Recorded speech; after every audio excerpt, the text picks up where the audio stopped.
જય શ્રી કૃષ્ણ. રાધે રાધે. મારી યુટ્યુબ ચેનલમાં તમારું સ્વાગત છે.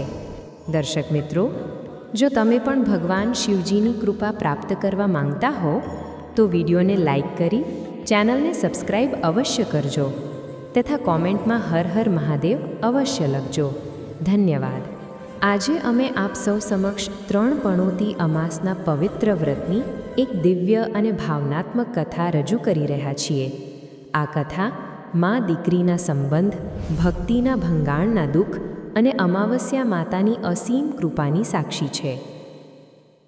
નંદપુર નામના એક સુંદર ગામમાં દેવકી નામના વૃદ્ધ સાસુ અને તેમની વહુ રમા રહેતા હતા. દેવકીનો દીકરો ધન કમાવવા માટે પરદેશ ગયો હતો, તેથી સાસુ વહુ બંને ઘરમાં એકલા રહેતા હતા. તેમનો સંબંધ સાસુ વહુનો નહોતો, પરંતુ તે બંને મા દીકરીની જેમ એકબીજા સાથે ખૂબ પ્રેમથી રહેતા હતા. તેમના ઘરનું વાતાવરણ પ્રેમ અને આસ્થાથી મહેકતું હતું. એક દિવસ રમાએ ભોજન ન લીધું. દેવકીએ વહાલથી પૂછ્યું, દીકરી રમા, આજે તમે જમ્યા કેમ નથી? શું તમને સારું નથી? રમાએ આદરથી નમીને કહ્યું, માતાજી, આજે મારું 3 પણોતી અમાસનું વ્રત છે, તેથી મેં અન્ન ગ્રહણ કર્યું નથી. દેવકીએ ઉત્સુકતાથી પૂછ્યું, 3 પણોતી અમાસ? બેટી, આવું વ્રત મેં ક્યારેય સાંભળ્યું નથી. આનું શું મહત્ત્વ છે અને આ વ્રત કરવાથી શું ફળ મળે છે તે કૃપા કરીને મને કહો. રમાના મુખ પર દિવ્ય તેજ ફેલાઈ ગયું. તેણે કહ્યું, માતાજી, આ વ્રતનું મહત્ત્વ ખૂબ જ મોટું છે. આ વ્રત કરવાથી ઘરમાં અન્ન અને ધનનો ભંડાર ભરેલો રહે છે, સુખ શાંતિ પ્રાપ્ત થાય છે અને સૌથી મોટું ફળ તો અટલ સૌભાગ્યનું વરદાન છે. આ વ્રતમાં દર વર્ષે અલગ અલગ વસ્તુઓનો ભોગ લેવાય છે અને પૂજા પૂર્ણ થાય પછી તેનું દાન કરવામાં આવે છે. પહેલા વર્ષે સાકર, ઘી અને ચોખાથી બનેલું ભોજન લેવાય. વ્રત પૂર્ણ થાય ત્યારે 1.25 કિલો ચોખા, 1 વાટકી ઘી અને સાકરનું દાન થાય. બીજા વર્ષે જવ, ઘી અને સાકરથી બનેલું ભોજન લેવાય. વ્રત પૂર્ણ થાય ત્યારે 1.25 કિલો જવ, ઘી અને સાકરનું દાન થાય. ત્રીજા વર્ષે ગોળ, તલ અને ઘીથી બનેલા વ્યંજન લેવાય. વ્રત પૂર્ણ થાય ત્યારે 1/2 કિલો તલ, ગોળ અને સોજીનું દાન થાય. રમાએ ગંભીરતાથી કહ્યું, માતાજી, જે માણસ આ વ્રતનો સંકલ્પ લે છે તેને કોઈ પણ ભોગે પૂર્ણ કરવો પડે છે. જો વ્રતનો ભંગ થાય તો ઘરમાં કલેશ, દુઃખ અને અશાંતિ ફેલાય છે.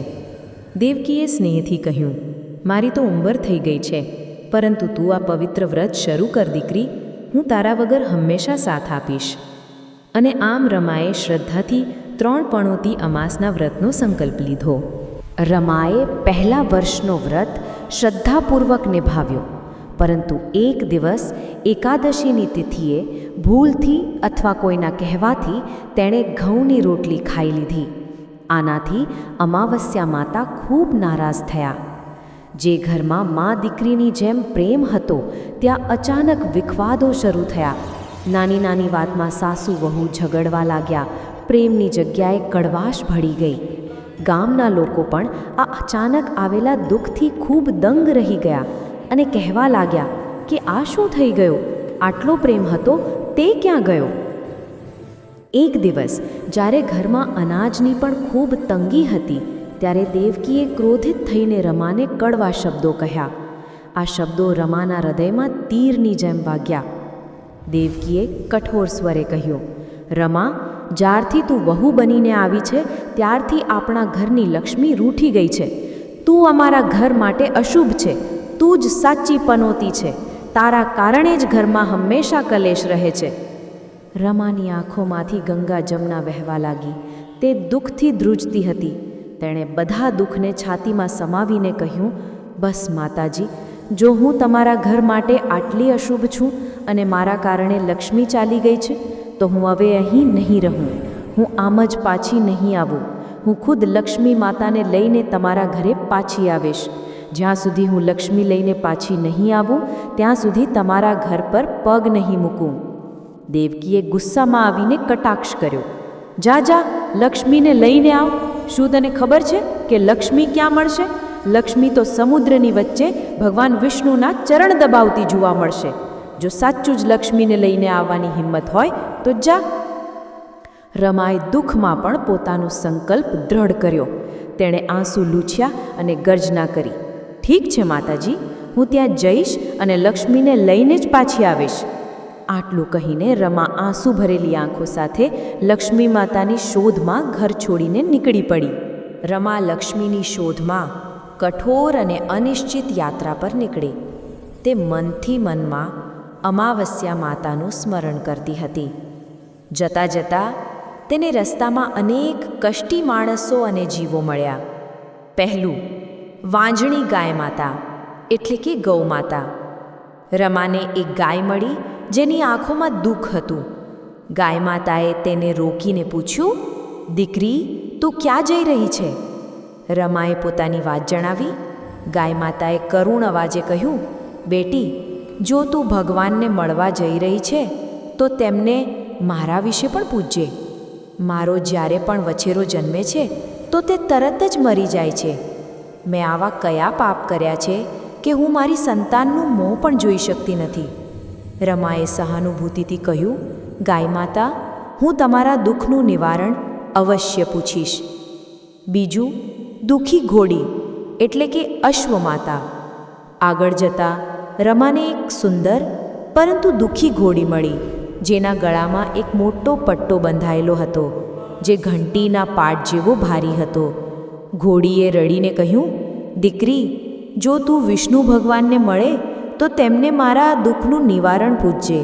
આ પાટ મારા ગળામાંથી કેમ નહીં ખુલતો? હું દોડી શકતી નથી, મારું જીવન કષ્ટમય છે. રમાએ આશ્વાસન આપ્યું. ત્રીજું, વૃદ્ધ આંધળા અને બહેરા ભક્ત. આગળ જતાં રમાને એક વૃદ્ધ પુરુષ મળ્યા, જે આંધળા અને બહેરા હતા. તેમણે ઈશારાથી રમાને પોતાની સમસ્યા ભગવાનને પૂછવા કહ્યું કે આટલું બધું દુઃખ તેમણે કયા કર્મોથી પ્રાપ્ત કર્યું. ચોથું, અપંગ અને દુઃખી વૃદ્ધા. પછી રમાને એક વૃદ્ધા મહિલા મળી જે હાથ પગથી અપંગ હતી. તે બોલ્યા, દીકરી, હું યુવાનીમાં ખૂબ સ્વસ્થ હતી, પરંતુ મેં ક્યારેય કોઈ દાન પુણ્ય ન કર્યું. શું મારા આ કષ્ટનો કોઈ ઉપાય છે? રમાએ તે વૃદ્ધાને પણ વચન આપ્યું. પાંચમું, કડવા ફળનું વૃક્ષ એટલે કે આમ્ર વૃક્ષ. રમા થાકીને એક આંબાના વૃક્ષ નીચે આરામ કરવા બેઠી.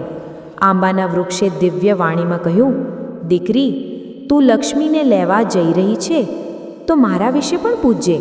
મારા પર લાગેલા બધા આંબાઓ કેમ હંમેશા કડવા અને ખાટા જ રહે છે? હું શાંતિ નહીં પ્રાપ્ત કરી શકતો. છઠ્ઠું, મેલા પાણીની નદી એટલે કે તલૈયા. આગળ જતાં રમાને એક નદી મળી જેનું પાણી ખૂબ મેલું હતું અને કોઈ પીતું નહોતું. નદીએ કહ્યું, દીકરી, મારા પાણીને કોઈ કેમ નહીં પીતું? તું ભગવાનને પૂછજે કે મારી તલૈયામાં પાણી આટલું મેલું કેમ છે? અંતે રમા ભૂખ અને તરસથી ખૂબ થાકી ગઈ અને એક વનમાં બેહોશ થઈને જમીન પર પડી ગઈ. તે જ સમયે ભગવાન વિષ્ણુ અને માતા લક્ષ્મી દિવ્ય વિમાનમાં ત્યાંથી પસાર થઈ રહ્યા હતા. માતા લક્ષ્મીએ તરત જ બેહોશ પડેલી રમાને ઓળખી લીધી. માતા લક્ષ્મીએ વિષ્ણુજીને વિનંતી કરી, હે નાથ, આ તમારી પરમ ભક્ત છે, આના દુઃખનો નિવારણ કરો. આ ભૂખી તરસું છે, જો આને આમ જ છોડી દઈશું તો જંગલી જાનવરોનો શિકાર બની જશે. ભગવાન વિષ્ણુ હસ્યા અને બોલ્યા, હે લક્ષ્મી, આ સંસારમાં બધા જ દુઃખી છે. બધાને તેમના કર્મોનું ફળ ભોગવવું પડે છે. રમાને પણ તેના ખંડિત વ્રતનું ફળ મળી રહ્યું છે. પરંતુ માતા લક્ષ્મીના આગ્રહથી ભગવાન વિષ્ણુએ એક સાધુનું રૂપ ધારણ કર્યું અને રમા પાસે પહોંચ્યા. તેમણે રમાને હોશમાં લાવી. જ્યારે રમા હોશમાં આવી તો તેણે સાધુને પોતાની બધી વાત જણાવી અને લક્ષ્મીને શોધવા જવાની વાત કરી. રમાની વાત સાંભળીને સાધુરૂપી વિષ્ણુજી અને માતા લક્ષ્મી પોતાના દિવ્ય સ્વરૂપમાં પ્રગટ થયા. તેમની સાથે અમાવસ્યા માતા પણ તેજસ્વી રૂપમાં પ્રગટ થયા. રમા ધન્ય થઈ ગઈ. તે તરત જ તેમના ચરણોમાં પડી ગઈ અને વારંવાર વંદન કરવા લાગી. અમાવસ્યા માતાએ રમાને વહાલથી ઊભી કરી અને કહ્યું, દીકરી, તમે મારા વ્રતનો સંકલ્પ તોડ્યો. તેથી તમને આ સજા મળી. પરંતુ તમારા હૃદયની શુદ્ધ ભક્તિ જોઈને હું ખૂબ ખુશ છું. હું તમને માફ કરું છું. હવે તમે ઘર જાઓ. તમારું ઘર ધન ધાન્યથી ભરાઈ જશે. તમારી ઝૂંપડી એક સુંદર મહેલમાં બદલાઈ જશે અને તમારી બધી મનોકામનાઓ પૂર્ણ થશે. રમાએ આશીર્વાદ લીધો અને રસ્તામાં મળેલા બધા દુઃખી માણસો વિશે ભગવાનને પૂછ્યું. ભગવાન વિષ્ણુએ રહસ્યો ખોલ્યા. 1. ગાય માતાએ ક્યારેય પોતાનું દૂધ કોઈને પીવા દીધું નથી. તમે પહેલાં તેનું દૂધ પી લો તો તેના વછેડા જીવતા રહેવા લાગશે. 2. ઘોડી પૂર્વજન્મમાં ઘંટી પર આટો પીસનારી મહિલા હતી, પરંતુ તે ક્યારેય કોઈને આટો પીસવા નહોતી દેતી. તમે તેના ગળામાંથી તે પાટ ખોલી નાખો તો તે ઠીક થઈ જશે. 3. વૃદ્ધ આંધળા બહેરા પુરુષ. આ વૃદ્ધે ક્યારેય ભગવાનના મંદિરમાં પગ મૂક્યો નથી કે ભગવાનના ભજન સાંભળ્યા નથી. તમે તેને મંદિરમાં લઈ જાઓ અને દર્શન કરાવો તો તે ઠીક થઈ જશે. 4. અપંગ વૃદ્ધા. આ વૃદ્ધ મહિલાએ યુવાનીમાં કોઈ દાન પુણ્ય ન કર્યું, તેથી તેને આ સજા મળી. તમે તેના હાથે દાન કરાવો તો તેની અપંગતા દૂર થઈ જશે. 5. આંબાનું વૃક્ષ. આ આંબો ક્યારેય કોઈ બાળકને તેના આમલા ખાવા દેતો નહોતો. તમે પહેલાં તેના આમલા ખાઈ લો તો તેના પર મીઠા ફળ આવવા લાગશે. 6. નદી. આ નદીનું તળિયું પૂર્વજન્મમાં દેરાણી જેઠાણી હતું, જેઓ હંમેશા ઝઘડતી રહેતી હતી. તમે તે પાણી પી લો તો તેનું પાણી શુદ્ધ થઈ જશે. રમાએ ભગવાન વિષ્ણુ, માતા લક્ષ્મી અને અમાવસ્યા માતાને વારંવાર નમસ્કાર કર્યા અને આશીર્વાદ લઈને પોતાના ઘર તરફ ચાલી નીકળી. રમા પાછા ફરતી વખતે ભગવાનના કહેવા પ્રમાણે બધાના કષ્ટ દૂર કરતી ચાલી. તેણે ગાયનું દૂધ પીધું, ઘોડીના ગળામાંથી પાટ ખોલ્યો, આંબાના કડવા આમલા ખાધા, નદીનું મેલું પાણી પીધું અને વૃદ્ધ માણસોને મંદિરે લઈ જઈને તેમના હાથે દાન કરાવ્યું. બધા દુઃખી જીવોના દુઃખ દૂર થયા અને તેમણે રમાને હૃદયપૂર્વક આશીર્વાદ આપ્યા. આશીર્વાદ અને દિવ્ય ઊર્જાથી ભરેલી રમા જ્યારે પોતાના ગામની સીમમાં પહોંચી તો તે દંગ રહી ગઈ. તેની જૂની નાની ઝૂંપડી એક ભવ્ય સોનેરી મહેલમાં બદલાઈ ગઈ હતી. ઘરમાં ચારે બાજુ ધન ધાન્ય, નોકર ચાકર અને અન્નપૂર્ણા માતાનો વાસ હતો. રમાએ અંદર જઈને પોતાની સાસુ દેવકીના પગ સ્પર્શ કર્યા. દેવકીની આંખોમાં આંસુ હતા. તેમણે રમાને ભેટી પડી અને કહ્યું, દીકરી, તું સાચું કહેતી હતી. તમારા જવાથી જ અમારા ઘરની લક્ષ્મી પાછી આવી છે. હવે તું જ અહીં રહે. હું ક્યાંક દૂર ચાલી જાઉં છું, કેમ કે હું જ તમારા માટે અશુભ હતી. રમાએ વિનમ્રતાથી કહ્યું, ના માતાજી, તમે ક્યાંય નહીં જાઓ. તમે સાચા હતા. હું જ અશુભ હતી, કેમ કે મેં અમાવસ્યા માતાના વ્રતનો સંકલ્પ તોડ્યો હતો. આ બધું મારા જવાથી નહીં, પરંતુ 3 પણોતી અમાસના વ્રતની શક્તિ અને અમાવસ્યા માતાની કૃપાથી થયું છે. તમે તો મારા ઘરની લક્ષ્મી છો.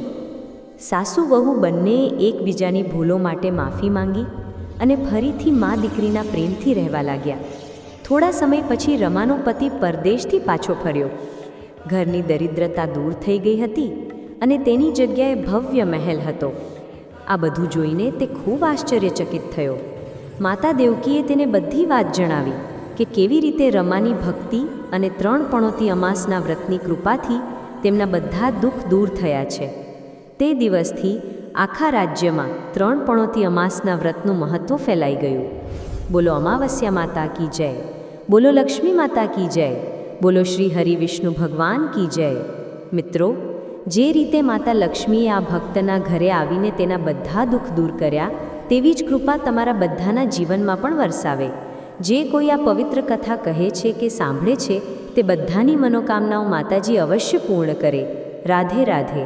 આજે અમે તમને અમાવસ્યા અને પૂર્ણિમા 2 બહેનોની અત્યંત ભાવનાત્મક અને દિવ્ય કથા સંભળાવવા જઈ રહ્યા છીએ. એક સમયની વાત છે જ્યારે 3 લોકના સ્વામી ભગવાન વિષ્ણુ માતા લક્ષ્મીજીની સાથે શેષનાગની શૈયા પર બિરાજમાન હતા. તેમના નીલવર્ણી શરીરના તેજથી 3 લોક પ્રકાશિત થઈ રહ્યા હતા. ક્ષીરસાગરના મોજાનો મધુર અવાજ અને પવનની શીતળતાએ આખા વાતાવરણને આનંદમય બનાવી દીધું હતું. આ દિવ્ય વાતાવરણમાં માતા લક્ષ્મીએ પ્રભુ વિષ્ણુને કહ્યું, હે નાથ, આજે તમે મને કોઈ જ્ઞાનથી ભરેલી કથા સંભળાવો, જેને સાંભળીને મને અલૌકિક જ્ઞાનની પ્રાપ્તિ થાય. માતા લક્ષ્મીના મુખથી આ વાત સાંભળીને ભગવાન વિષ્ણુ મંદ હાસ્ય સાથે બોલ્યા, હે પ્રિયે, જો તમે કહો છો તો હું તમને આજે 2 બહેનોની કથા સંભળાવું છું, જેમનું નામ પૂર્ણિમા અને રજની હતું. હે દેવી, જે પણ માણસ આ કથાનું શ્રવણ કરશે તેના બધા પાપો નષ્ટ થઈ જશે અને તેને બધા તીર્થોમાં સ્નાન કરવા જેટલું પુણ્ય પ્રાપ્ત થશે. હે દેવી, આ કથાને ધ્યાનપૂર્વક પૂર્ણ સાંભળજો, તો જ તમને જ્ઞાનની પ્રાપ્તિ થશે. માતા લક્ષ્મીએ કહ્યું, હે નાથ, તમે કથા શરૂ કરો. હું તમારા મુખથી કથા સાંભળવા માટે અત્યંત ઉત્સુક છું. મિત્રો, કથા શરૂ કરતાં પહેલાં હું જગત કલ્યાણી શ્રી રાધારાણીજીને પ્રાર્થના કરું છું કે જે પણ શ્રોતાગણ આ કથાનું શ્રવણ કરી રહ્યા છે, તમે તેમના બધા મનોરથ પૂર્ણ કરજો અને તેમના પર હંમેશા તમારી કૃપા દ્રષ્ટિ બનાવી રાખજો. તો ચાલો મિત્રો, આજની આ પાવન કથાનો આરંભ કરીએ. ભગવાન શ્રી હરિ વિષ્ણુજી માતા લક્ષ્મીને કહે છે કે હે દેવી, પ્રાચીન કાળની વાત છે. પ્રેમનગર નામના ગામમાં હર્ષદ નામનો એક સામાન્ય વેપારી પોતાની પત્ની અને એક નાની દીકરી પૂર્ણિમા સાથે રહેતો હતો. પૂર્ણિમા ખૂબ જ સુંદર અને રૂપવાન હતી. વેપારી હર્ષદ અનાજનો વેપાર કરતો હતો. તે ગામડાઓમાં જઈને ખેડૂતો પાસેથી અનાજ ખરીદતો અને તેને શહેરમાં લઈ જઈને વેચી દેતો. તેમાંથી જે આવક થતી તેનાથી તે પોતાના પરિવારનું ગુજરાન ચલાવતો. તે પોતાના નાના પરિવાર સાથે ખૂબ ખુશ હતો. ત્યારે અચાનક તેના જીવનમાં દુઃખનું ગ્રહણ લાગી ગયું. વેપારીની પત્ની અચાનક ગંભીર રીતે બીમાર પડી ગઈ. વેપારીએ પોતાની પત્નીનો ખૂબ ઇલાજ કરાવ્યો, પરંતુ તેની બીમારીમાં કોઈ સુધારો ન થયો. અંતે તેની પત્ની આ નશ્વર સંસાર છોડીને મૃત્યુ પામી. પત્નીના મૃત્યુ પછી વેપારીના ઉપર દુઃખનો પહાડ તૂટી પડ્યો. તેની દીકરી પૂર્ણિમા હજી ખૂબ નાની હતી. હવે તે શું કરે? પોતાની દીકરીની દેખરેખ કરે કે પછી પોતાનો વેપાર સંભાળે? જો તે વેપાર નહીં કરે તો તેનું ઘર કેવી રીતે ચાલશે? આ મુશ્કેલ સમયમાં તેના મિત્ર વિવેકે તેને મળીને ખૂબ સમજાવ્યો. મિત્ર, તમારે બીજું લગ્ન કરી લેવું જોઈએ, કેમ કે તમારી દીકરી પૂર્ણિમાને માતાની જરૂર છે. તમે એક સાથે 2 કામ નહીં કરી શકો. હર્ષદ પહેલાં તો બીજું લગ્ન કરવા માટે ના પાડી રહ્યો હતો, કેમ કે તે પોતાની દીકરી માટે કોઈને માટે સાવકી માતા લાવવા માંગતો ન હતો. પરંતુ મિત્રના ખૂબ સમજાવવા પર અંતે તેણે ના નહીં પાડી. થોડા દિવસો પછી હર્ષદે ચંદ્રા નામની એક યુવતી સાથે લગ્ન કર્યા. ચંદ્રા ખૂબ સમજદાર અને બુદ્ધિમાન હતી. શરૂઆતમાં તે પૂર્ણિમાની સંભાળ પોતાની સગી દીકરીની જેમ કરતી હતી. આ જોઈને વેપારી હર્ષદ ખૂબ ખુશ રહેતો હતો. થોડા સમય પછી ચંદ્રાએ એક દીકરીને જન્મ આપ્યો, જેનું નામ વેપારીએ રજની રાખ્યું. રજનીના જન્મ પછી ચંદ્રાનો સ્વભાવ ધીમે ધીમે બદલાવા લાગ્યો. તેનું પૂર્ણિમા પ્રત્યેનું વર્તન હવે ખૂબ ઓછું થઈ ગયું હતું. ભગવાન વિષ્ણુજી આગળ કહે છે, હે દેવી, વેપારીની બીજી પત્ની ચંદ્રા હવે પૂર્ણિમાને સહેજ પણ પસંદ નહોતી કરતી. પૂર્ણિમાને જોતાં જ તેને ગુસ્સે થઈ જતી. નાનકડી પૂર્ણિમા હવે 6 વર્ષની થઈ ગઈ હતી. બાળક જ્યારે અભાવમાં અને માતા પિતાના છાયણા વગર ઉછરે છે તો તે ખૂબ જલ્દી સમજદાર બની જાય છે. પૂર્ણિમા નાની હતી ત્યારથી જ પોતાના પિતા સાથે પૂજાપાઠ કરતી. ચંદ્રા આખો દિવસ તે નાનકડી દીકરી પાસે ખૂબ કામ કરાવતી અને પોતે આરામ કરતી. આટલું બધું કામ કરવા છતાં તે પૂર્ણિમાને કહેતી કે તમે કર્યું શું છે? આખો દિવસ આમ તેમ ભટકો છો. પૂર્ણિમાનું કોઈ કામ તેને ગમતું ન હતું. સમય જતાં ચંદ્રાએ ફરીથી ગર્ભધારણ કર્યું અને આ વખતે તેણે એક દીકરાને જન્મ આપ્યો, જેનું નામ હતું રાઘવ. દીકરો મળ્યા પછી ચંદ્રાનો અહંકાર અનેક ગણો વધી ગયો. હવે તે પૂર્ણિમાને જોવાનું પણ પસંદ નહોતી કરતી. વેપારી હર્ષદ જ્યારે ચંદ્રાને પૂર્ણિમા પર ગુસ્સે થતી જોતો તો તેને ખૂબ દુઃખ થતું. પૂર્ણિમાની આંખોમાં આંસુ જોઈને તે પોતાની દીકરીને સમજાવતો અને શાંત કરાવતો. પરંતુ જ્યારે ચંદ્રા પોતાના પતિને પૂર્ણિમાની પાસે જોતી તો તે ઝઘડો કરવા લાગતી અને ઘરમાં કલેશ ફેલાવી દેતી. સમય વીતતો ગયો. પૂર્ણિમા અને રજની બંને યુવાન થયા. પૂર્ણિમા ભગવાનની પૂજા પાઠ કરનારી, સમજદાર અને વિનયી દીકરી હતી. તેનાથી વિપરીત રજની પોતાની માતાની જેમ દુષ્ટ અને ઘમંડી હતી. પરંતુ રાઘવ પોતાની મોટી બહેન પૂર્ણિમાને ખૂબ પ્રેમ કરતો હતો. બંને દીકરીઓ લગ્નના યોગ્ય થતાં વેપારી હર્ષદને ચિંતા સતાવા લાગી. એક દિવસ તેણે ચંદ્રાને કહ્યું, પ્રિયે, હવે દીકરીઓના લગ્નની ઉંમર થઈ ગઈ છે. આપણે તેમના માટે સારો વર શોધીને લગ્ન કરાવી દઈએ. ચંદ્રાએ ના પાડી અને કહ્યું, લગ્ન તો પછી પણ થઈ જશે. પહેલાં દીકરો યુવાન થયો છે, પહેલાં પેની વહુને ઘરે લાવો. ચંદ્રાની વાતનો ઇનકાર નહીં કરતા હર્ષદે પહેલાં રાઘવના લગ્ન કરાવ્યા. રાઘવની વહુ ખૂબ સમજદાર હતી. તે પૂર્ણિમાને ખૂબ પ્રેમ કરતી અને પૂર્ણિમા પણ દરેક કામમાં ભાભીને મદદ કરતી. પરંતુ રજની પોતાની ભાભી પર રોફ જમાવતી અને તેના કામમાં ખામીઓ કાઢતી. આનાથી ભાભીનો પ્રેમ પૂર્ણિમા તરફ વધ્યો અને રજનીને તે બિલકુલ પસંદ નહોતી કરતી. હર્ષદને ફરી દીકરીઓના લગ્નની ચિંતા થઈ. તેણે ચંદ્રાને સમજાવ્યું, તું રજની માટે ધનવાન ઘર શોધી લે, પરંતુ પૂર્ણિમા માટે આપણે સારું ઘર જોવું પડશે. ચંદ્રાએ દ્વેષથી કહ્યું, હે પતિદેવ, પૂર્ણિમા માટે સારા ઘરની ફિકર નહીં કરો. તેને કોઈ ગરીબ અને સામાન્ય ઘરમાં મોકલી દો. ત્યાં તે કામ પણ કરી લેશે અને તેના લગ્નમાં આપણો વધારે ખર્ચ પણ નહીં થાય. અને પછી તમે રજની માટે ધનવાન ઘર શોધી લો. જો બંનેના લગ્ન એક જ દિવસે થશે તો આપણો ખર્ચ બચી જશે. વેપારીએ પોતાની પત્નીની વાત માની લીધી. તેણે બીજા ગામમાં એક ગરીબ ઘરમાં પૂર્ણિમાનું લગ્ન નક્કી કરી દીધું. જ્યારે તે ઘરે પાછો આવ્યો તો ચંદ્રાએ તેને કહ્યું કે હવે રજનીનું લગ્ન પણ તે જ ગામમાં એક ધનવાન શેઠના દીકરા સાથે નક્કી કરો. હર્ષદે આમ જ કર્યું. ચંદ્રા ખૂબ ખુશ હતી કે તેની દીકરી રજની તો સુખ આરામથી રહેશે અને પૂર્ણિમા આખી જિંદગી દુઃખ સહન કરશે. લગ્નના દિવસે ચંદ્રાએ રજનીને દહેજમાં ખૂબ ધન આપ્યું, પરંતુ બિચારી પૂર્ણિમાને ખાલી હાથે જ વિદાય કરી. માતા વગરની દીકરી પૂર્ણિમા પોતાના સાસરે આવી. પૂર્ણિમાએ પોતાના સારા સ્વભાવથી સાસરીના બધા સભ્યોનું દિલ જીતી લીધું. તે ગરીબ ઘરમાં પણ ખૂબ સુખ શાંતિથી રહેતી.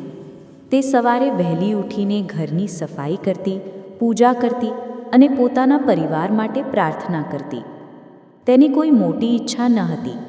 તે માનતી હતી કે ભગવાને તેને જે આપ્યું છે તે પૂરતું છે. રજની, જે શેઠના ઘરે પરણી હતી, તે મોડી સુધી સૂઈ રહેતી અને દિવસભર નોકરો પર રોફ જમાવતી. બધી સુવિધાઓ હોવા છતાં તે પૂર્ણિમાથી ઈર્ષા કરતી. એક દિવસ રજનીએ પોતાના ઘરે પૂજાનું આયોજન કર્યું અને ગામના બધા લોકોને આમંત્રણ આપ્યું, પરંતુ પૂર્ણિમાને ના પાડી. પૂર્ણિમાની પાડોશણે તેને કહ્યું, પૂર્ણિમા બહેન, તમે પણ મારી સાથે ચાલો. લગ્ન પછી તમે તમારી બહેનના ઘરે ગયા નથી. પૂર્ણિમા નમ્રતાથી બોલી, બહેન, મને આમંત્રણ નથી મળ્યું. વગર બોલાવે હું કેવી રીતે જાઉં? પાડોશણે સમજાવ્યું, બહેન, પૂજા પાઠમાં જવા માટે આમંત્રણની જરૂર નહીં હોય. ત્યાં તો ભગવાનનું સ્મરણ અને પૂજા અર્ચના હોય છે. પૂર્ણિમા ધાર્મિક સ્વભાવની હતી, તેથી તે પાડોશણની વાત માનીને રજનીના ઘરે ગઈ. પૂર્ણિમાને જોતાં જ રજની ગુસ્સે થઈ ગઈ અને લોકોની સામે તેના પર ખૂબ બૂમો પાડી. તમારી હિંમત કેવી રીતે થઈ કે તમે વગર બોલાવે મારા ઘરે આવી ગયા? પૂર્ણિમાને ખૂબ દુઃખ થયું. તેણે કહ્યું, બહેન, હું તો માત્ર પૂજામાં સામેલ થવા માટે આવી છું. વગર તો હું ક્યારેય તમારા ઘરે નહીં આવું. રજનીનો ગુસ્સો થોડો શાંત થયો અને તેણે કહ્યું કે ઠીક છે, જો તમે આવી ગયા છો તો ચૂપચાપ એક ખૂણામાં બેસી જાઓ અને કોઈની સાથે વાત નહીં કરતા. પૂજા સમાપ્ત થઈ. પ્રસાદનું વિતરણ થયું. રજનીએ બધાને પ્રસાદ આપ્યો, પરંતુ પૂર્ણિમાને નહીં આપ્યો.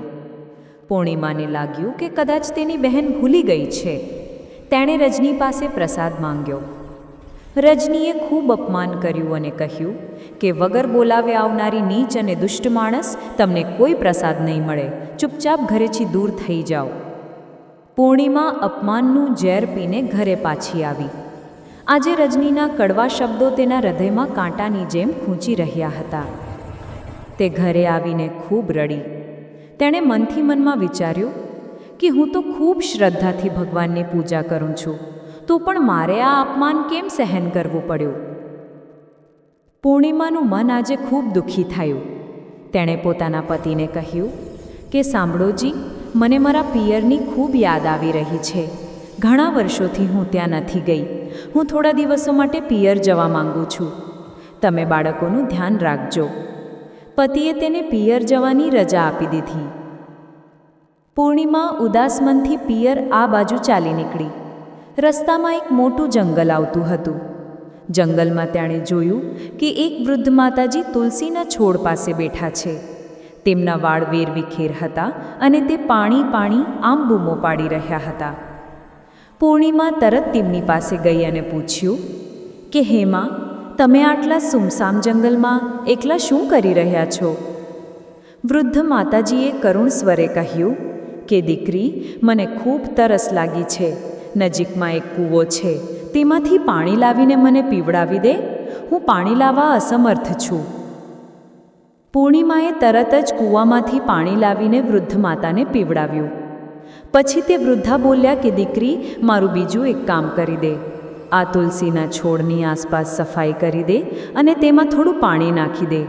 મેં ઘણા દિવસોથી તુલસી માતાની આસપાસ સફાઈ નથી કરી. પૂર્ણિમા તો ખૂબ સારા હૃદયની હતી. તેણે તુલસી માતાની આસપાસ સફાઈ કરી અને તેમાં પાણી પણ નાખ્યું. પૂર્ણિમાની સેવા જોઈને વૃદ્ધ માતાએ તેને ખૂબ આશીર્વાદ આપ્યા. આ વૃદ્ધ માતાજી સાક્ષાત તુલસી માતા હતા. પૂર્ણિમા ત્યાંથી આગળ ચાલી તો રસ્તામાં તેને એક સાધુ મહાત્મા મળ્યા. તે સાધુ મહાત્મા ભગવાન શિવજી હતા. તેમના મુખે એક અદ્ભુત તેજ હતું. તેમની લાંબી જટાઓ હતી અને તેઓ ભગવા વસ્ત્રો પહેરીને બેઠા હતા. સાધુ મહાત્માએ પૂર્ણિમાને રોકી અને કહ્યું કે પુત્રી, અહીં ઊભી રહે, મારી મદદ કર. પૂર્ણિમા તો ભગવાનની પરમ ભક્ત હતી. તેથી તરત ઊભી રહી અને બોલી કે હે બાબા, કહો, હું તમારી શું સેવા કરી શકું? સાધુ મહાત્માએ કહ્યું, મેં ઘણા દિવસોથી ભોજન નહીં બનાવ્યું. તમે મારા આશ્રમમાં જઈને મારા માટે ભોજન બનાવી દો. પૂર્ણિમાએ આમ જ કર્યું અને તેમને ભોજન કરાવ્યું. ભોજન કર્યા પછી સંન્યાસી રૂપી ભગવાન શિવજી બોલ્યા, હે પુત્રી, મારા પગમાં ખૂબ ઘાવ થઈ ગયા છે. તમે જંગલમાંથી ઔષધિ લાવીને આ ઘાવ પર લેપ લગાવી દો. હું આટલો વૃદ્ધ થઈ ગયો છું કે જંગલમાંથી ઔષધિ પણ નહીં લાવી શકું. પૂર્ણિમાને સાધુ મહાત્માની હાલત જોઈને દયા આવી. તે જંગલમાં ગઈ અને ત્યાંથી ઔષધિ લાવીને પીસી. પછી લેપ તૈયાર કરીને સાધુ મહાત્માના ઘાવ પર લગાવ્યો. સાધુ મહાત્માએ ખુશ થઈને તેને ખૂબ આશીર્વાદ આપ્યા. ત્યાંથી આગળ ચાલતા પૂર્ણિમાને માતા પાર્વતી મળ્યા, જે એક વૃદ્ધાનું રૂપ ધારણ કરીને બેઠા હતા. તેમને પૂર્ણિમાને જોઈને કહ્યું, દીકરી, મારી મદદ કર. પૂર્ણિમા તેમની પાસે ગઈ અને ખૂબ સહજતાથી કહ્યું, હે માતા, તમને શું દુઃખ છે? હું તમારી શું સેવા કરી શકું? વૃદ્ધ માતાજીએ કહ્યું, દીકરી, મને કોઢનો રોગ થઈ ગયો છે. તમે આ ઔષધિનો લેપ મારા આખા શરીર પર લગાવી દો. વૃદ્ધ માતાના કહેવાથી પૂર્ણિમાએ તે ઔષધિનો લેપ તેમના આખા શરીર પર લગાવી દીધો. વૃદ્ધ માતાએ તેને ખૂબ આશીર્વાદ આપ્યા. આ વૃદ્ધ માતાજી સાક્ષાત માતા પાર્વતી હતા. પછી પૂર્ણિમા ગંગા નદી પાર કરીને પોતાના પિયર પહોંચી. તેની ભાગી ખૂબ ખુશ થઈ. તે દોડીને આવી અને પૂર્ણિમાને ગળે લગાડી લીધી. તેના પિતા હર્ષદ પણ ખૂબ ખુશ થયા. પરંતુ ચંદ્રા એટલે કે સાવકીમાં પણ ત્યાં પહોંચી.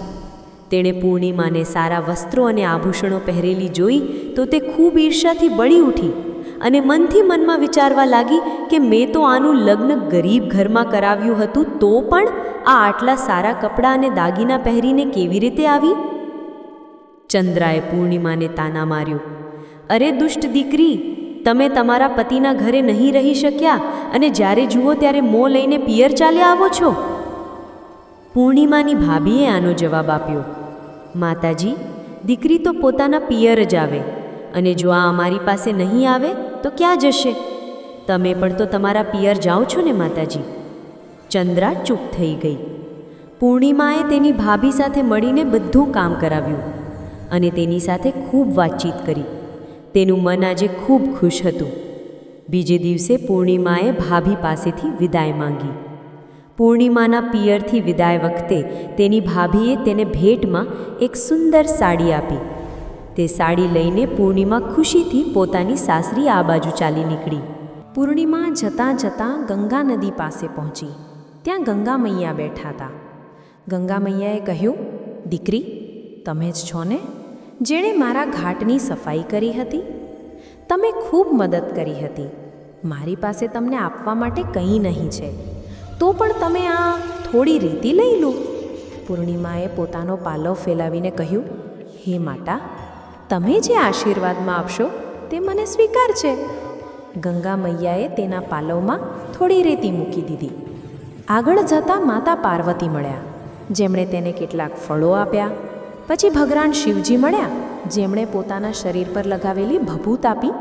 અને અંતે તુલસી માતા મળ્યા, જેમણે તેને થોડા તુલસીના પાન આપ્યા. પૂર્ણિમા આ બધી સામગ્રી લઈને ખુશીએ ખુશી ઘરે આવી. તેને આવતા સાંજ પડી ગઈ હતી. તેણે બધી સામગ્રીની એક પોટલી બનાવીને ઘરના એક ખૂણામાં મૂકી દીધી.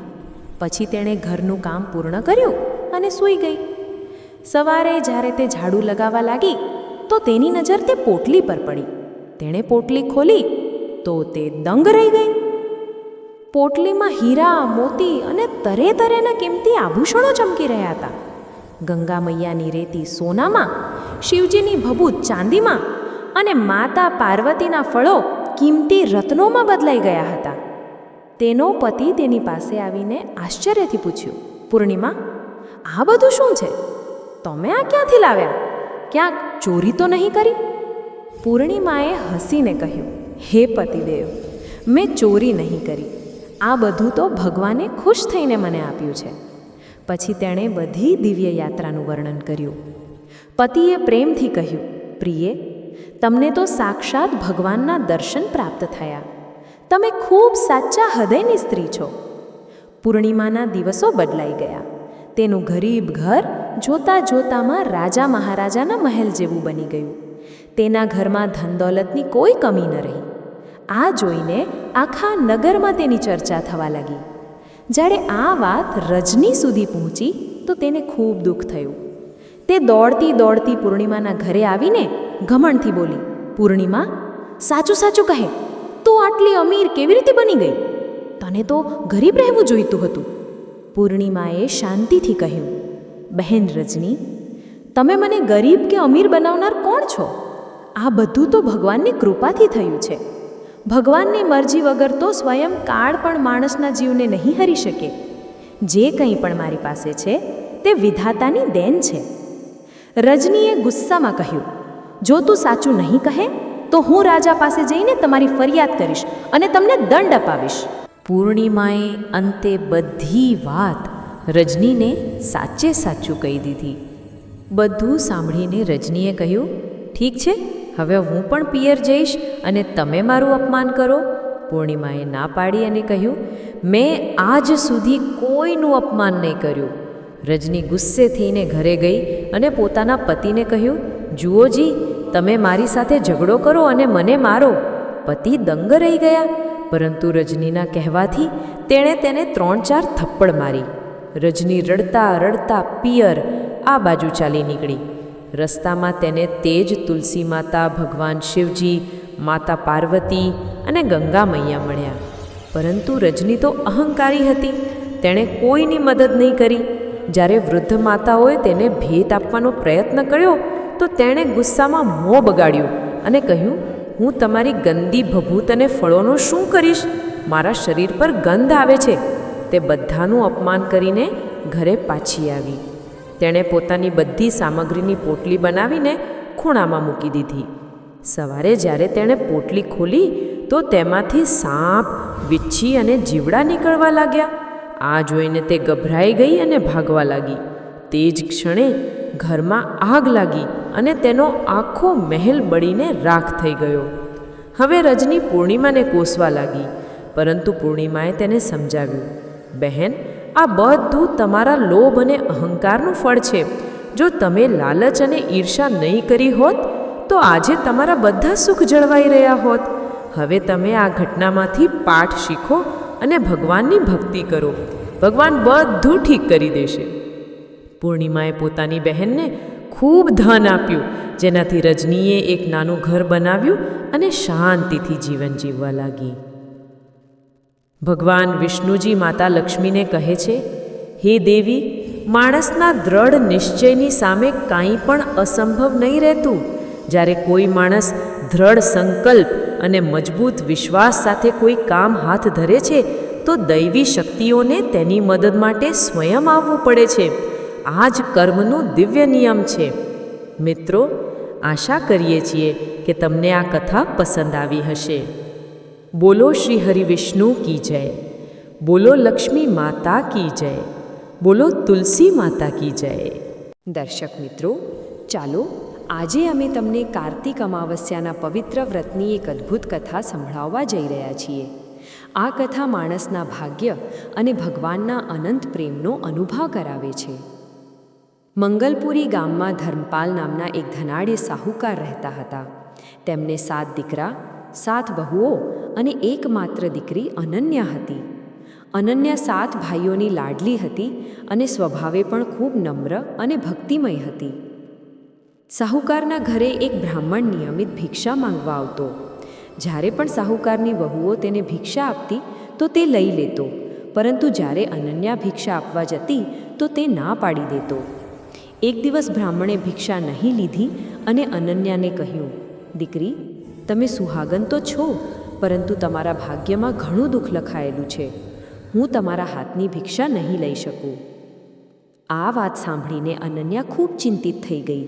તેનું શરીર નબળું પડવા લાગ્યું. માતા માયાદેવીએ એક દિવસ તેને વહાલથી પૂછ્યું, દીકરી, તમે આટલી ચિંતા કેમ કરો છો અને કેમ આટલા નબળા દેખાવ છો? અનન્યાએ રડતા રડતા બધી વાત જણાવી. માતા માયાદેવીએ કહ્યું, તમે ચિંતા ન કરો. હું આવતીકાલે મૌન શાંતિમાં બેસીને તે બ્રાહ્મણની વાત સાંભળીશ. બીજા દિવસે જ્યારે બ્રાહ્મણ ભિક્ષા લેવા આવ્યો અને અનન્યાને જોઈને ફરી તે જ વાત વારંવાર બોલ્યો તો માયાદેવી બહાર આવ્યા અને ગુસ્સેથી કહ્યું, એક તો અમે તમને ભિક્ષા આપીએ છીએ અને ઉપરથી તમે અમને શાપ આપો છો? ત્યારે બ્રાહ્મણ શાંતિથી બોલ્યો, હે માતા, હું શાપ નહીં આપતો. જે સત્ય છે તે જ કહું છું. આના ભાગ્યમાં જે લખ્યું છે તે જ કહું છું. માયાદેવીએ દુઃખથી કહ્યું, જો તમને આ ખબર છે તો તમે એ પણ કહો કે આ દુઃખ કેવી રીતે દૂર થશે?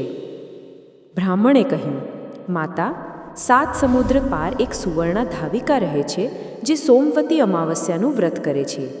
જો તે અહીં આવીને પોતાના વ્રતનું ફળ આપી દે તો આનું દુઃખ દૂર થઈ શકે છે. નહીં તો લગ્ન થતાં જ આના પતિને સાપ ડસી જશે. આ વાત સાંભળીને માતા માયાદેવી ખૂબ રડવા લાગ્યા અને તરત જ સુવર્ણા ધાવિકાને શોધવા માટે નીકળી પડ્યા. ચાલતા ચાલતા ખુદ તેજ તડકો પડ્યો તો માયાદેવી એક પીપળાના વૃક્ષ નીચે આરામ કરવા બેઠા. તે વૃક્ષ પર ગરુડ પક્ષીનો માળો હતો, જેમાં ગરુડનું નાનું બચ્ચું રહેતું હતું. માયાદેવીએ જોયું કે એક સાપ માળા તરફ જઈ રહ્યો છે, તો તેમણે તરત જ તે સાપને મારીને ઢાલ નીચે દબાવી દીધો, જેથી તે બચ્ચાને ડસી ન શકે. જ્યારે ગરુડ અને તેની પત્ની એટલે કે પંખીણી પાછા આવ્યા તો માળા પાસે લોહી જોઈને ગુસ્સે થઈ ગયા અને માયાદેવીને ચાંચ મારવા લાગ્યા. માયાદેવીએ કહ્યું, મેં તો તમારા બચ્ચાનો જીવ બચાવ્યો છે. આ સાપ તમારા બચ્ચાને ડસવા આવ્યો હતો. ગરુડે સાપને મરેલો જોઈને કહ્યું, તમે અમારા બચ્ચાનો જીવ બચાવ્યો છે. હવે તમે જે માંગો તે માંગી લો. માયાદેવીએ કહ્યું, કૃપા કરીને મને 7 સમુદ્ર પાર સુવર્ણા ધાવિકાના ઘરે છોડી આવો. ગરુડે માયાદેવીને પોતાની પીઠ પર બેસાડીને 7 સમુદ્ર પાર સુવર્ણા ધાવિકાના ઘરે છોડી આવ્યા. માયાદેવીએ ત્યાં જઈને વિચાર્યું કે સુવર્ણા ધાવિકાને કેવી રીતે રાજી કરવા. સુવર્ણા ધાવિકાને 7 દીકરા અને 7 વહુઓ હતી, પરંતુ તેની વહુઓ ખૂબ ઝઘડતી અને કોઈ કામ નહીં કરતી હતી. માયાદેવી દરરોજ રાત્રે બધા સૂઈ જાય પછી સુવર્ણા ધાવિકાના ઘરે જતા. તે આખા ઘરનું કામ કરતી, વાસણો સાફ કરતી, ગાયોને નવડાવતી, રસોઈની બધી વ્યવસ્થા કરતી, આટો પીસતી, કપડાં ધોતી, પાણી ભરતી અને દિવસ થાય તે પહેલાં ત્યાંથી ચાલી જતી. વહુઓ રોજ વિચારતી કે આ બધું કામ કોણ કરી રહ્યું છે, પરંતુ એકબીજાને પૂછતી નહીં. એક દિવસ સુવર્ણાધાવિકાએ વહુઓને કહ્યું, તમે હવે ઝઘડો પણ નહીં કરતા અને કામ પણ બરાબર કરી રહ્યા છો. આ બધું શું છે? વહુઓએ કહ્યું, માતાજી, કામ તો અમારે જ કરવું પડે છે. ઝઘડીને કરીએ કે રાજી થઈને કરીએ, પરંતુ કામ તો પૂર્ણ કરવું જ પડે. સુવર્ણાધાવિકાએ નક્કી કર્યું કે આજ રાત્રે જોવું કે કોણ કામ કરે છે. તે આખી રાત સૂઈ નહીં. તેમણે જોયું કે રાત્રે એક સ્ત્રી આવી અને બધું કામ કરીને જઈ રહી છે. સુવર્ણાધાવિકાએ તેને રોકી અને કહ્યું, તમે કોણ છો અને તમને એવી શું જરૂર છે કે તમે આટલું બધું કામ કરી રહ્યા છો? માયાદેવીએ કહ્યું, જરૂર છે તો જ આટલું બધું કામ કરી રહી છું. સુવર્ણાધાવિકાએ પૂછ્યું કે તમને શું જોઈએ છે? માયાદેવી બોલ્યા, પહેલાં મને વચન આપો તો જ હું કહીશ. સુવર્ણાધાવિકાએ વચન આપી દીધું. માયાદેવીએ રડતા રડતા પોતાની દીકરી અનન્યાના ભાગ્યની વાત જણાવી અને વિનંતી કરી કે કૃપા કરીને તમે મારી સાથે ચાલો અને તમારા સોમવતી અમાવસ્યાના વ્રતનું ફળ અનન્યાને આપી દો, જેથી તેનો સુહાગ બચી જાય. સુવર્ણાધાવિકાએ પોતાના દીકરા અને વહુઓને કહ્યું કે હું તો આ સાહુકારની પત્ની સાથે જાઉં છું. જો મારી પાછળથી તમારા પિતાજી મૃત્યુ પામે તો તેમને ઘી અને તેલના કૂવામાં નાખીને છોડી દેજો. બંને સ્ત્રીઓ અનન્યાના ઘરે પહોંચી. અનન્યાના લગ્નનો દિવસ આવી ગયો. લગ્ન શરૂ થયા અને વર ફેરામાં બેઠો. સુવર્ણાધાવિકાએ વરના ઘૂંટણ પાસે એક કાચો કળશ મૂક્યો. તેમાં દૂધ ભર્યું અને એક તાંતણાનો તાર લઈને બેસી ગઈ. થોડીવાર પછી સાપ વરને ડસવા માટે આવ્યો. સુવર્ણાધાવિકાએ કળશ આગળ કર્યો અને તે તારથી સાપને બાંધી દીધો, પરંતુ ડરના કારણે વર મૃત્યુ પામ્યો.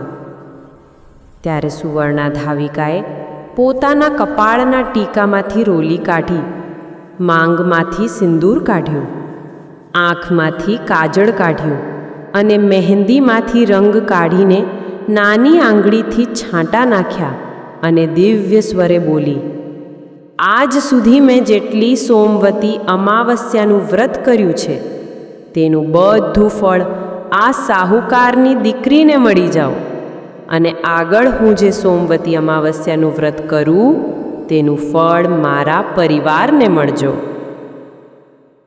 આટલું કહેતા જ તો વર જીવિત થઈ ગયો. બધા જ સોમવતી અમાવસ્યાની જય બોલવા લાગ્યા. સુવર્ણાધાવિકા પાછા જવાની તૈયારી કરવા લાગી.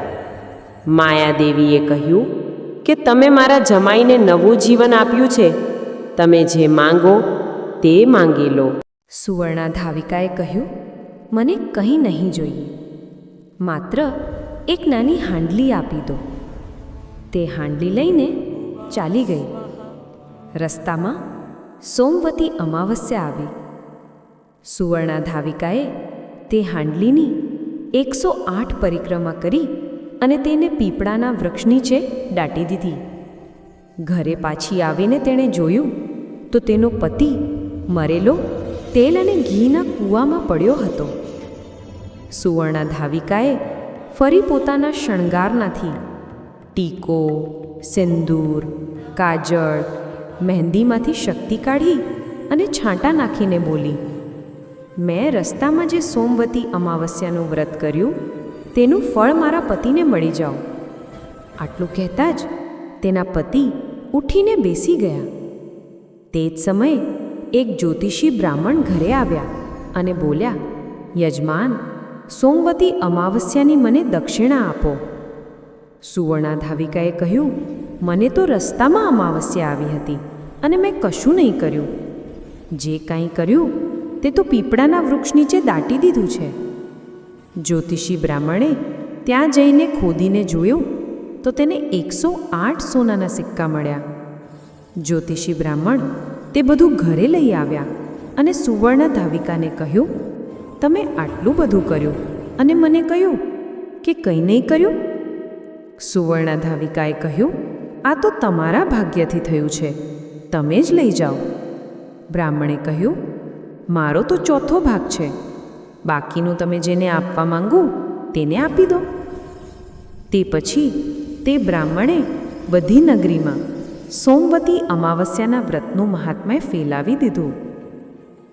હે સોમવતી અમાવસ્યા માતા, જેમ તમે સાહુકારની દીકરીને સુહાગ આપ્યો, તેમ તમે આ કથા કહેનારને, સાંભળનારને અને હુંકાર ભરનારને બધાને તમારી કૃપા આપજો. બોલો અમાવસ્યા માતા કી જય. દર્શક મિત્રો, કથા બોલતી વખતે જો મારાથી કોઈ ભૂલ થઈ હોય તો હું માફી માંગુ છું અને આશા રાખું છું કે તમને આ કથા પસંદ આવી હશે. અને જો આ કથા તમને પસંદ આવી હોય તો વિડીયોને લાઈક કરી ચેનલને સબસ્ક્રાઈબ અવશ્ય કરજો તથા કોમેન્ટમાં જય શ્રી હરિવિષ્ણુ, જય અમાવસ્યામાં, હર હર મહાદેવ જરૂરથી લખજો. ધન્યવાદ. જય શ્રી કૃષ્ણ. રાધે રાધે.